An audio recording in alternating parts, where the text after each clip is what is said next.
Boa tarde a todos. Cumprimento o eminente presidente, o deputado Fraga. Cumprimento o relator, deputado Rubens Bueno. Peço permissão aos demais deputados para cumprimentar um colega de Ministério Público, que é o deputado Carlos Sampaio. E aqui eu vejo vários deputados que diariamente nós estamos batendo na sua porta, mas diante do adiantado da hora, acho que eu vou falar pouco, que o ministro já falou por todos nós, né? Mas a minha fala aqui, inicialmente, é de parabenizar a Câmara dos Deputados pelo debate. Esse processo veio do Senado num momento de crise institucional, que o presidente do Senado, à época, com as datíssimas vênias, foi um rolo compressor e não permitiu a discussão serena deste projeto. Então, eu louvo esta Casa, esse debate, essas audiências públicas, nessas discussões. E mantenho o nosso entusiasmo, porque o membro do Ministério Público tem esse entusiasmo, que é um pertencimento, é um elo de pertencimento que nós temos com a nossa instituição, em defender as leis e defender o Estado Democrático de Direito. Digo, como disse aqui o ministro, nós defendemos o teto. Nós não temos supersalários. Nós não temos supersalários. Todos os procuradores gerais de justiça responderam processos disciplinares, não foi processo disciplinar, PCA, processo de controle administrativo.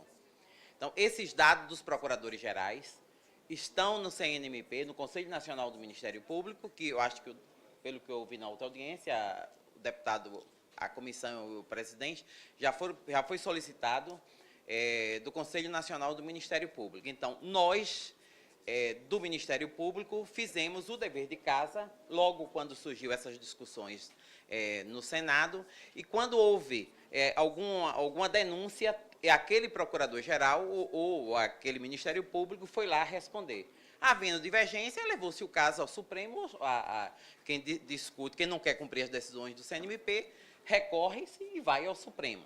Mas, de maneira geral, o orçamento do Ministério Público, como todos os senhores sabem, é de 2%. O do Judiciário é de 6%. Então, nós vivemos sempre a guerra de buscar orçamento para a nossa instituição e sermos equiparados realmente à magistratura. Fomos surpreendidos com esse projeto, esse famigerado projeto que veio do Senado Federal, quando cria um subteto para o Ministério Público, finalizando uma paridade histórica constitucional com a magistratura. Conquista de muitos de todos nós que lutamos na Constituinte, que lutamos na Constituição. Então, o primeiro pedido que eu faço aqui, senhores deputados, senhor relator, é que essa injustiça com o Ministério Público dos Estados seja ressarcida. Não pode aqui passar. Porque nós estamos sendo punidos, os estados, sem culpa nenhuma. Nós estamos sendo punidos pelos nossos acertos nos estados. Nós estamos fazendo o dever de casa que determina esta Constituição, a nossa Constituição. Então, nós jamais poderemos nos desassociar do teto dos ministros do Supremo. Estão colocando a gente num subteto dos desembargadores. O nosso teto, a Constituição coloca lá 90,25 dos ministros do Supremo. Então, isso é constitucional, isso tem que ser respeitado realmente. Esse projeto tem esse vício formal que não pode ultrapassar desta casa aqui. Sobre o auxílio moradia, que a gente tem que enfrentar realmente um problema, a lei do Ministério Público, votada também, encaminhada e votada por esta casa, diz que nós temos direito a uma moradia condigna onde o Estado não fornece. Então, na decisão do ministro Fux, eu tenho que defender o ministro Fux, que não só essa decisão que está lá parada. Tem milhares de decisões que tem uma liminar e fica parada. Não quer dizer que deva ficar parada eternamente. E nem que não deva haver uma justificativa. Também não sabemos, e o que nós apuramos também, que não só os membros do Ministério Público e da magistratura recebem o auxílio moradia. No portal Transparência dos Ministérios Públicos está declarado quanto eu recebo, quanto eu não recebo. Então, tem leis mais benéficas, com algumas que foi aprovado em determinados estados, mas dentro da legalidade. Não recebemos nada que não seja legal. Nada que não seja legal. E esta casa é um momento de discussão, para que possamos encontrar realmente um caminho. O caminho que eu apontei lá no Senado, realmente, para acabarmos com qualquer distorção, seria que todo ano nós tivéssemos os subsídios corrigidos. Nós passamos a maior dificuldade. Magistratura e Ministério Público foram as únicas carreiras que não tivemos os nossos subsídios corrigidos. Várias carreiras tiveram até os subsídios corrigidos por medida provisória. E nós estamos penando, mostramos que é uma defasagem de 42% desde quando foi instituído o subsídio. Apresentamos aos ministros do Supremo esse documento legal, que está disponível também. Eu quero cumprimentar aqui o colega Roberto Veloso, presidente da JUST. Doutora, eu vou pedir à plateia para falar um pouco mais baixo, está atrapalhando aqui a doutora Norma falar. Por gentileza, vamos falar um pouco mais baixo. Então, se quiserem falar, deixem o recinto. Está atrapalhando. Doutora Norma. O doutor Roberto Veloso preside a frente, que compõe toda a magistratura e o Ministério Público, e levamos essa documentação, como levamos a Câmara, que aprovou a correção dos subsídios, e levamos o Senado. Em vez de aprovar a correção do subsídio, aprovaram esse famigerado, eu digo, o projeto de lei, que atinge principalmente os Ministérios Públicos dos Estados. Então, por quê? É que se perguntar. Porque só nós fomos atingidos desta forma. Então, a resposta que eu acho que essa casa realmente deve dar, eu já falei com o relator, já falei com o presidente, já falei com o presidente da casa, isso é um absurdo realmente, que nós não aceitaremos, é uma conquista histórica do Ministério Público, e hoje as decisões do CNJ e do Supremo, do Ministério Público, fala da equiparação prevista na Constituição Federal. As verbas que nós recebemos, o Conselho Nacional do Ministério Público, na Resolução 10, estabelece as verbas que são de caráter indenizatório. Todas as demais verbas estão no teto. O que hoje o famigerado que fala do auxílio moradia, o Conselho Nacional do Ministério Público considera como verba indenizatória. Por isso que nós não pagamos o imposto sobre isso. Então, o Supremo está dizendo que não é, nós não podemos pagar. Então, a discussão encontra-se realmente no Supremo. As demais verbas, eu volto a dizer, o CNMP abriu processos para todos os procuradores gerais. Os senhores podem solicitarem que terão esses documentos, qual o Estado ou o Ministério Público que está ultrapassando a barreira, que nós averiguamos que não estão ultrapassando a barreira do teto. Não estamos ultrapassando a barreira do teto. Agora, o que nós não podemos dizer que verbas pretéritas possam estar no teto.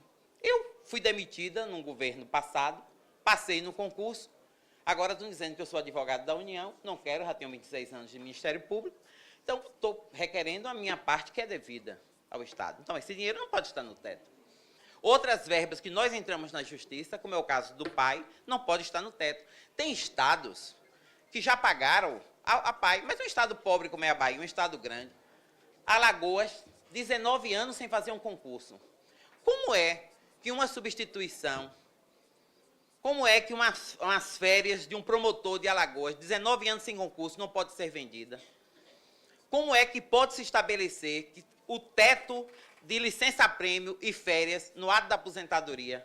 Nós já fomos, tem decisões, quando eu era presidente da Associação da Bahia, que eu fui buscar no STJ e no Supremo. Eu executei o meu Ministério Público para que cumprisse, para que aposentados recebessem essa verba. Transitou em julgado, nem rescisória cabe mais. Então, nós estamos discutindo com a legalidade, não só dentro da casa, dentro das leis que este Congresso aprova e que nós respeitamos e lutamos pelo engrandecimento deste Congresso. Em momentos de crise, eu acho que o diálogo, como está sendo construído nesta comissão, que é de suma importância. Não é admissível, por exemplo, agora estabelecer que quando a pessoa morre, na hora da agonia, eu tenho que juntar papel e justificar o meu falecimento, o que eu gastei no falecimento. É de se criar critérios, quanto custa, numa média, para que não haja excessos. Mas não que na hora da dor, eu tenha que sair catando documento a documento para comprovar uma morte de um ente querido. Então, tem coisas assim, foi no momento que o Senado quis nos punir, e eu digo que estão nos punindo pelos nossos acertos e não pelos nossos erros. Porque o que tem ali, pegadinhas dentro deste projeto, que serve do auxílio moradia, mas há outros também problemas que nós temos que ultrapassar. Ultrapassar, eu acho que esta casa, de homens e de mulheres de bem, eu sempre falo isso, deve analisar sem paixões, sem revanchismos e olhar o que está ou não dentro da legalidade. E nós aceitaremos realmente dentro das leis que estão em vigor neste país. E defendo o Conselho Nacional do Ministério Público. Todos os nossos dados, nos nossos ministérios públicos, o portal de transparência, a população sabe quanto a doutora Norma recebe no Ministério Público da Bahia. Então, está lá no portal de transparência, e caso não consigam, é só perguntar à Procuradora-Geral da Bahia, que vai saber quando a doutora Norma realmente recebe.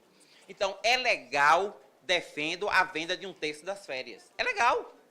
Se todo trabalhador pode vender, caso haja o dinheiro para comprar. Agora, em momento de crise, os estados muitas vezes não têm dinheiro. Os estados ricos compram, os estados pobres não compram. Mas que é legal a venda de férias, é legal a conversão da licença-prêmio em pecúnia, é legal, realmente. E nosso Conselho Nacional do Ministério Público e o Supremo já disse que é verba indenizatória. Então, o que eu peço aqui aos senhores, realmente, é um exame detalhado e que retornem o que a Constituição de 81 determinou, a paridade entre a magistratura e o Ministério Público e a magistratura. Quando diz no que couber do artigo 93 da Constituição, cabe ao Ministério Público. Então, a minha palavra é essa, é de elogiar esta comissão, o deputado Rubens Bueno, o presidente Benito Gama, que é um deputado que honra a Bahia, da minha terra, de lá, mas dizer que nós estamos aqui a postos. Eu sei que está todo mundo cansado, o ministro merecia uma audiência única, mas eu quero também responder aos deputados. Eu vou encerrar com esta fala aqui, dizendo que mantenho o entusiasmo dos membros da magistratura e do Ministério Público. Tenho a certeza que nós servimos ao país da melhor forma possível e não matem o nosso entusiasmo, esse elo de pertencimento que nós temos com a nossa instituição, que deve ser Deus que nos dá nesta hora que procuramos buscar forças para ajudar o país a sair da crise. Muito obrigado. Muito obrigado, doutora Norma. Doutora Norma, pode começar a responder. Eu não vou, com todo o respeito que eu tenho ao deputado Rubens Bueno, só essa questão de moralidade e legalidade. Eu volto a dizer, como o ministro Noronha falou, as verbas que nós recebemos são legais. Né? A questão do auxílio moradia, a minha lei contém, todos nós recebemos. Inclusive eu, que fui uma das primeiras a requerer. Assumo, e sempre como presidente de órgão de classe, acho que é devido o auxílio moradia. A questão se moral e legalidade, o Supremo está em discussão e esta casa pode realmente disciplinar da maneira que achar realmente conveniente. Sobre as verbas remuneratórias, como eu disse ao senhor, dos Ministérios Públicos dos Estados, todo procurador-geral ou Ministério Público de cada Estado que chegou ao conhecimento do Conselho Nacional do Ministério Público responderam os PCAs. Como já disse o senhor, esses dados, eu não tenho os números aqui agora, mas muitas decisões do Conselho Nacional do Ministério Público mandou proibir aquela verba e o Ministério Público local, ou a associação local, ou nós, da CONAMP, fomos ao Supremo contestar. Isso se nós achamos que está dentro da legalidade aquela verba. Então, mas nessa parte, a transparência, eu volto a dizer, do Conselho Nacional do Ministério Público, se eu baixar esses dados, quem recorreu, quem não recorreu, tem todos esses números, nós somos 28, mais o DF. Sobre o auxílio moradia, todos, 80% de nós estamos recebendo. É um fato que a decisão do ministro Fux se estendeu, quem não tinha passou a receber, e quem não muitos estão recebendo por leis orgânicas dos seus estados, que automaticamente alguns estados já tinham, 8 ou 9 estados, os outros, as Assembleias Legislativas aprovaram não só para os membros do Ministério Público, mas também para o Judiciário, também para as câmaras dos deputados nos estados, que moram lá nos estados, para os tribunais de contas dos estados, os tribunais de contas dos municípios. Então, não é uma coisa só que pertence às carreiras tanto da magistratura como do Ministério Público. Esses 4.300 nós declaramos de lá, nenhum membro do Ministério Público enriqueceu ou da magistratura com esses 4.300, tanto é assim que o fisco não taxa, porque não houve nenhum aumento de patrimônio ao recebermos esta verba de caráter indenizatório, que assim diz, o senhor perguntou, mas está, arroba Lima, eu também estou aqui na mão, eu trouxe, é a resolução 10 de 19 de junho de 2006. Aqui está as verbas de caráter indenizatório. Ajuda de custo para mudança de transporte, auxílio alimentação, auxílio moradia, diárias, auxílio funeral, auxílio transporte, indenização de férias não gozadas, indenização de transporte, licença-prêmio convertida em pecúnia. Outras parcelas indenizatórias previstas em lei. Aí tem essas verbas. No caso que o senhor me perguntou, eu não notei a última pergunta para eu responder. Das férias. Nós temos 2 férias estipuladas por lei. No caso do meu Ministério Público, está faltando 200 membros. Quando nós requeremos, muitas vezes, as férias, vender um texto, os procuradores, muitas vezes, indeferem as férias ou licença-prêmio, não deixam de tirar os 3 meses de licença-prêmio, porque falta promotor. A Bahia, eu falo pela Bahia, que é um estado grande, nós temos comarcas distantes de Salvador a 900 quilômetros. Então, nós estamos respondendo a processos. A população reclama, agora mesmo abriu um concurso. Nós temos 200 vagas, abriu um concurso para 15 vagas. Nós temos o estado de Alagoas, que passou 19 anos sem fazer concurso, porque não tinha verba. Tem outros estados, como Sergipe, estado menor, todo organizado, é diferente, mas Minas Gerais passa por dificuldades também no número de promotores. Então, cada estado tem a sua particularidade, e neste momento de crise, o que nós estamos vivenciando é isso. Mas todos nós, dentro do limite prudencial, não ultrapassamos o limite prudencial, mesmo recebendo menos as nossas cotas do que o judiciário. E nós fazemos frente igual onde tem um juiz, tem que ter um promotor. Nós com 2% e o judiciário com 6%. E mesmo assim, nós não ultrapassamos o coeficiente determinado pela lei. Quando chegam no limite prudencial, o Conselho chama a atenção sobre isso. Começa a fazer todos esses critérios sobre esta situação. Então, é uma realidade, muitas vezes, nós, presidentes de associações, o que é que nós fazemos? Achamos que temos um direito, nós vamos requerer, não tem dinheiro para pagar, nós vamos requerer, nós vamos recorrer, fica aquele crédito. É esse crédito que eu digo, senhor, é um direito meu. Se eu tenho 10 licença-prêmios sem retirar, e eu ainda falto, apesar de já estar numa idadezinha mais ou menos, vou ser avó recentemente, eu tenho muitas licença-prêmios realmente para retirar. Vou requerendo, agora mesmo vou requerer. Mas, assim, em muitos casos, não se permite que se retire, porque falta promotor.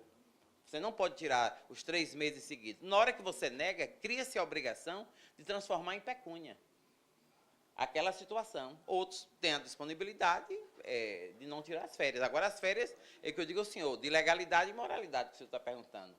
Ninguém disse que eu tenho... Eu já entrei há 26 anos no concurso, sabendo que eu tinha direito a 2 férias, no mês de junho e no mês de janeiro. Os advogados reclamavam sobre essas 2 férias, porque eles não tinham as 2 férias. Aí apareceu o período do período de Natal. Há essa discussão que os conselhos estão encontrando uma determinada, realmente, solução. Então, não houve uma mudança legislativa que alterasse este fator, realmente, das 2 férias. Mas eu volto a dizer que a questão do auxílio moradia, estou falando de moral e legalidade, eu acho que a crise do país não está no auxílio moradia. A crise do país é uma crise política, ética, que todos nós temos responsabilidades, não só o Ministério Público nem a magistratura. Mas o Brasil, os homens e mulheres de bem, nós temos que resolver o problema. E esta casa, que é uma casa de participação popular, uma casa democrática, de homens de bem como o senhor e os deputados aqui que estão nos honrando com suas presenças, podem encontrar uma solução em um caminho. Mas eu peço aqui ao Parlamento que realmente rejeite este projeto, principalmente no que diz respeito ao subteto para a minha carreira, que não é de justiça, e eu encerro com essas palavras de agradecimento, senhor presidente. Muito obrigado, doutor. Agradecer, minha palavra de agradecimento e de gratidão a esta casa, ao presidente e ao relator que nos convidou e dizer ao deputado Sérgio Vidigal que nós já entregamos as notas técnicas que estão aqui, que nós falamos do vício formal e do vício material. Está melhor explicado nas notas. As funções de confiança estão no teto. Há uma reclamação até hoje, nós estamos tendo dificuldades até para encontrar quem queira ser procurador-geral de justiça. Porque ele vai para o teto, bate e corta. Então, hoje, qualquer promotor, eu digo assim, qualquer colega que esteja numa função que tenha um eleitoral, ultrapassa chefias institucionais. É outro problema que nós temos de enfrentamento a esta situação. Então, essas verbas estão aqui. Eu entreguei ao relator, Rubens Bueno, a resolução 10 do Conselho Nacional do Ministério Público, onde ela determina quais são as verbas de caráter indenizatório. Então, se precisarem, a gente repassa, mas já entreguei agora ao deputado o que nós estamos lá, o que o Conselho determina como verba de caráter indenizatório. Eu acho que o deputado Carlos Sampaio, eu peço aqui que defenda realmente os Ministérios Públicos dos Estados nesse subteto que é totalmente fora do eixo central dessa discussão. A gente não sabe nem por que ele chegou aqui nesse momento. Totalmente essa paridade histórica entre magistratura e Ministério Público, nem hoje nem é mais contestada nem pelo Judiciário, nem pelo Ministério Público. Hoje nós somos uma causa comum, nós temos uma afrentas que atua defendendo os direitos da magistratura e do Ministério Público, independente de situação. Ao deputado Pepe Vargas, equívoco sobre retaliação. Aqui não, mas no Senado houve. Eu reafirmo isso e peço venha lá no Senado para dizer, lá houve, realmente. Não falei aqui dos senhores, porque nós estamos tendo um debate, de fato, não estou falando sobre esta casa, estou falando que lá naquele momento de crise houve, foi uma questão de segundos isso aqui foi aprovado. Não foi, nós estamos aqui discutindo a 3123, que era muito mais amplo até, as discussões, e fomos surpreendidos com esse projeto lá. Dessa forma que veio, não estou falando aqui desta casa. Né? O deputado Marcos Rogério, também nos agradecimentos, sempre parceiro aqui das causas que nos auxilia, benefício de natureza indenizatória. O que eu lhe falei, o Conselho Nacional do Ministério Público já determinou que é indenizatório. Então, esta casa está no momento de apreciar, como entreguei aqui ao relator, o que o Conselho já estipulou com base na Constituição Federal. O deputado Nilson Leitão, também, ele já saiu aqui, mas sempre um parceiro e a gente diverge, mas temos muito mais acertos do que divergência. E dizer aos deputados, sobre os vícios formais, é porque o artigo 127 da Constituição Federal, no parágrafo 2º, diz: ao Ministério Público é assegurada autonomia funcional e política remuneratória. O que nós alegamos é isso, o projeto tem que vir de lá, ou do presidente da República. Então, quem está dizendo isso não é norma, quem está dizendo é a Constituição, artigo 127, parágrafo 2º. Então, eu vou terminar por aqui, porque aqui a nossa nota fala, e eu entreguei a nota a todos vocês hoje. Esse vício realmente que está aqui. Então, quem pode falar sobre verba remuneratória, da independência das instituições, dos poderes, é aqui. O Judiciário manda, o Ministério Público manda, vocês votam. Então, é nessa situação. É por isso que nós estamos defendendo o que está no parágrafo 2º, do artigo 127 da Constituição. E, senhor presidente, eu agradeço mais uma vez, estou à disposição, se o senhor mandar, eu obedeço, eu tenho juízo, e eu peço que me ajude. Muito obrigado.